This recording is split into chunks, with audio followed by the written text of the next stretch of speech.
नमस्कार मित्रांनो. आज आपण 38 पेज काल आपण पूर्ण केलेला. आज आपण 39 चालू करतो. मी सुरुवात करतो. श्री सद्गुरू साईनाथ महाराज की जय. श्री साईबाबा प्रत्यक्ष परमेश्वर असून स्वतः भावाने केलेली प्रार्थना त्यांना पोहोचते. त्यासाठी मध्यस्थांची आवश्यकता नाही. याचे प्रत्यंतर श्री साईबाबांच्या हजारो भक्तांना आहे. त्यांच्या समाधीचे दर्शन, त्यांचे स्मरण, मनन, वाचन वगैरे करीत असल्यास हा अनुभव खात्रीने येतो.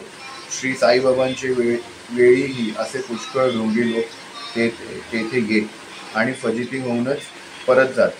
असेच हक्क सांगणारे 3-4 गृहस्थ त्यावेळी होते. पण वरील स्थिती पाहून ते दुसऱ्या ठिकाणी गेले.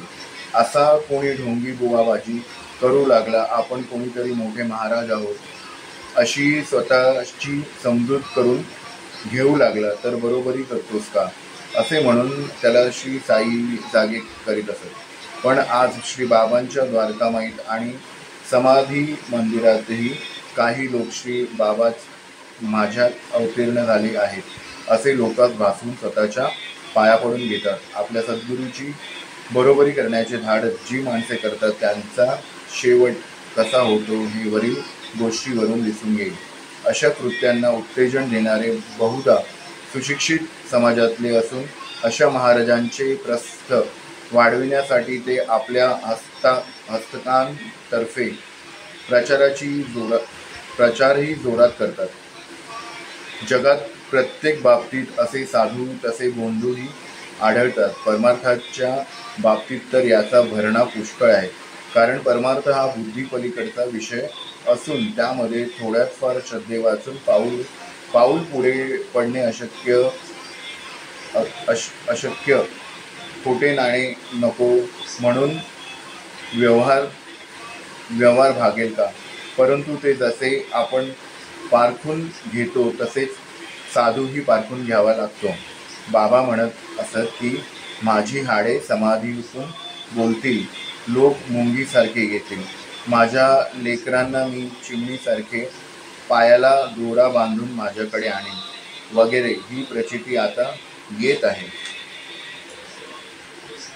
बुडती हे जन न पहावे डोळा म्हणून कळवळा येतो तयांचा, असे तुकाराम महाराजांचे शब्द आहेत. खऱ्या साधूचे अंतःकरण मानवी जीवाच्या कल्याणाकरिता तळमळत असते. हे काम इतर जणांच्या प्रचार कार्याने होणार नाही. प्रचार करणाऱ्यांनाही सद्गुरूचा आशीर्वाद असावा लागतो.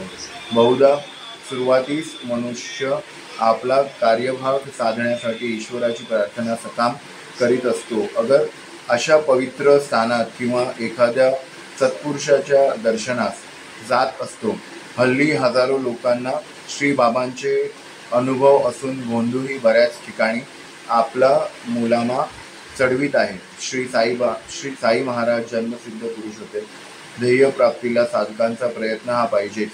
पण नुसत्या प्रयत्नाने यश येत नाही, तर त्या प्रयत्नात यश येण्यास ईश कृपेचे सहाय्य लागते. परमार्थ साधकांची देखील गोष्ट अशीच आहे. साधकांच्या प्रयत्नास यश येण्यास गुरुकृपा पाहिजे. गुरुकृपे वाचून परमार्थात योग्य स्थान गाठता येणार नाही. गुरुकृपेबरोबर ईश्वर कृपाही पाहिजे. गुरुद्वार पाविजे ज्ञान, तेथे ईश्वराचा आभार कोण. येत ईश्वर कृपेविण सद्गुरू आणि सद्गुरुदान भेटेन. झालिया सद्गुरू प्राप्ती, ईश्वर कृपेविण न घडे भक्ती. सद्गुरू तोची ईश्वर मूर्ती, वेदशास्त्रार्थी समंत. गुरु ईश्वरांना भिन्नपण देखे तो नागावला आपण. एवं ईश्वरानुग्रहे जाण, ज्ञान संपन्न होय जीवे.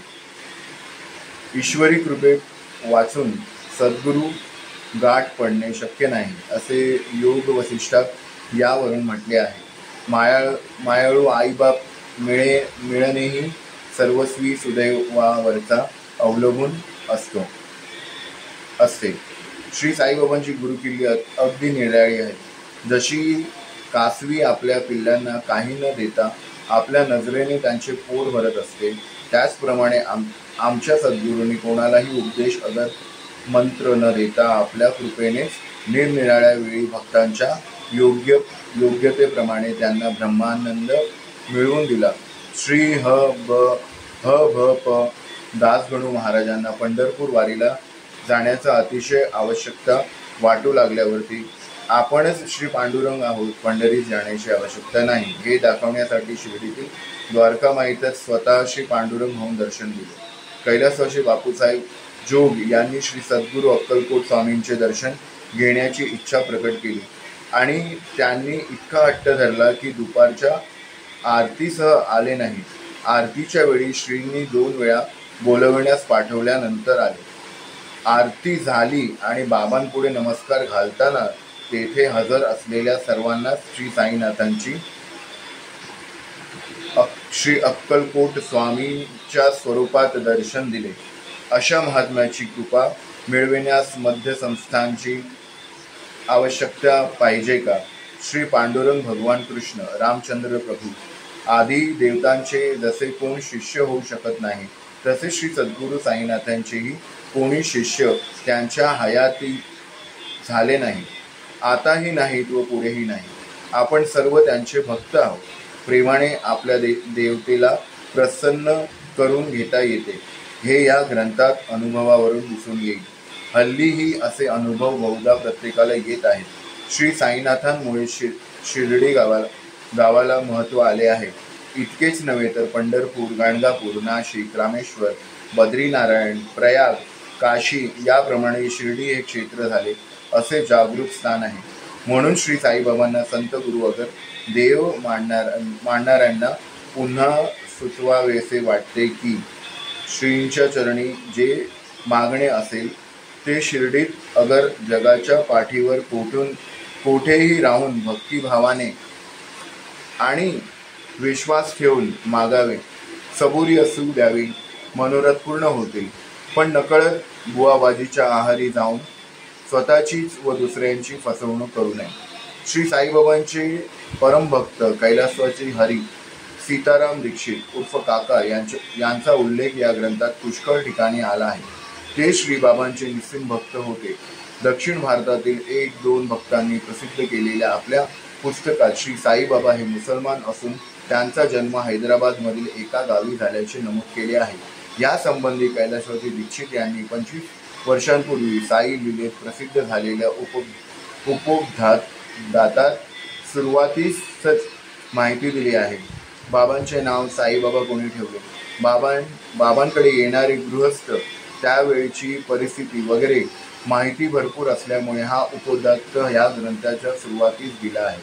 श्रींचे कान टोचलेले होते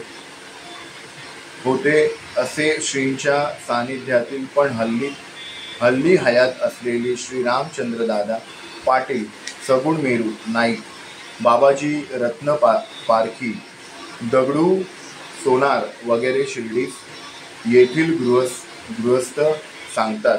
ते हिंदू होते की यवन होते याचे संशोधन करण्याचे काहीच कारण नाही. यासंबंधी 7व्या अध्यायात हेमाड पंडितांनी लिहिलेले आहे. श्री बाबांच्या ठिकाणी सर्व धर्म होते. झाड कितीही मोठे असो, ते कोणी लावले, अगर झाडावर फळे किती आहेत वगैरे मोजणी न करता आपण त्यावरील गोड फळे कशी मिळतील ते पाहतो. पण साधू संतांची जात धर्म पाहण्याची मोह आपण टाळत नाही. आपल्या धर्मात मनुष्याचे आपला दैनंदिन आयुष्यक्रम कसा चालवावा याबद्दल पुष्कळच नियम आहेत. त्यातच प्रार्थनेचा समावेश होते. प्रपंचात राहून निर्विकल्प प्रार्थना करण्यास मुक्ती मिळू शकते हे तत्व संत तुकाराम व एकनाथ महाराजांनी दाखवून दिले आहे. प्रार्थनेत नामस्मरण, कीर्तन, मनन वगैरेंचा समावेश होतो. धार्मिक ग्रंथांचे वाचन हाही एक भाग प्रार्थनेचा असल्याचे कैदेव यांच्या प्रस्तावनेवरूनच दिसून येईल. आपल्या दररोजच्या 24 तासांपैकी निदान 24 मिनिटे जरी एकाग्र मन करून प्रार्थनेकडे खर्च केली तर मन शांत होईल. प्रार्थनेस बळ अवर्णनीय आहे. पूर्वसंचितानुसार ऐहिक सुखदुःखे मनुष्यास भोगावयाची असल्याने नशिबी असलेले कोणासही टाळता येत नसले तरी या जन्मीची सेवा आणि सत्कृत्ये पुढील जन्मातील संचित ठरत असतात. प्रार्थना ही वैयक्तिक अगर सामुदायिक असो ती त्या श्रेणीने यशस्वी होत असते. साधक अथवा मुमुक्षू कोणीही असो त्याने आपल्या गुरुवर सत्य प्रेम ठेवून स्वतंत्र बुद्धी विचार अभ्यास व निधी अभ्यास केल्यास ज्याच्या त्याच्या योग्यतेप्रमाणे गुरु कृपा होईल ही खात्री आहे. गुरुपौर्णिमा तारीख 18/7/1951 शिर्डी. नागेश आत्माराम सावंत.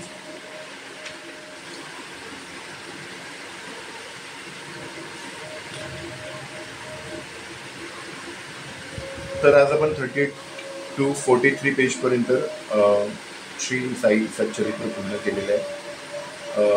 आता मी इकडे विश्रांती घेतो आणि नेक्स्ट चॅप्टर म्हणजे भूपाळी आपली 44 पानावरून सुरुवात करू. तोपर्यंत मी विश्राम घेतो. श्री सच्चिदानंद सद्गुरू साईनाथ महाराज की जय.